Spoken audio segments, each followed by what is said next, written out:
دفعہ دن کے کسی وقت میں، اس کو اللہ پاک اپنا مرنے سے پہلے خود جلوہ دکھائیں گے۔ ایک فائدہ بتا رہا ہوں، جو بندہ وضو کے بعد صرف ایک دفعہ سورۃ انا انزلنا پڑھتا ہے، یہ ایک اور فائدہ بتا رہا ہوں، میں اللہ پاک اس کے لیے رحمت کا ایک ایسا دروازہ کھولتے ہیں جو آج تک کسی کے لیے نہیں کھلا۔ اور ایک خود دروازہ اگر رحمت کا کھل گیا تو سارے کام بن گئے، ساری مشکلیں حل ہو گئیں، ساری پریشانیاں دور ہو گئیں، میری تو نسلیں آباد اور شاد ہوئیں صرف ایک دروازے کی وجہ سے، ایک دروازہ، میری تو نسلیں آباد اور شاد ہوئیں۔ ایک دفعہ سورۃ انا انزلنا پڑھتا ہے، اور جو بندہ دن کے کسی وقت میں 3 دفعہ سورۃ انا انزلنا، سورۃ قدر پڑھتا ہے، اور میں اللہ پاک قیامت کے دن اس سے بلا کے کہیں گے کہ میں تجھ سے راضی ہوں، تو مجھ سے راضی ہے، جا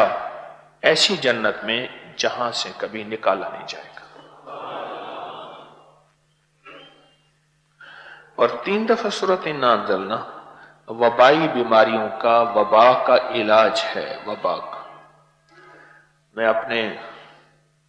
بڑوں کے پرانی کتابیں بیازیں لکھی ہوئی ہیں، اس میں پڑھ رہا تھا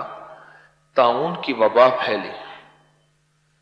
تو میں نے لوگوں کو بتایا، میرے پردادا کے والد لکھ رہے ہیں یہ بات، میں نے لوگوں کو بتایا سورۃ قدر 3 دفعہ دن میں بار بار پڑھو، جو پڑھے گا وبائی تکلیفوں پریشانیوں سے دور ہو جائے گا۔ پھر میں نے بابا فرید شکر گنج رحمت اللہ علیہ کے ملفوظات میں، تجربات میں یہ پڑھا۔ پھر ایک بزرگ تھے مولانا یعقوب نانوتوی رحمت اللہ علیہ، اللہ والے تھے،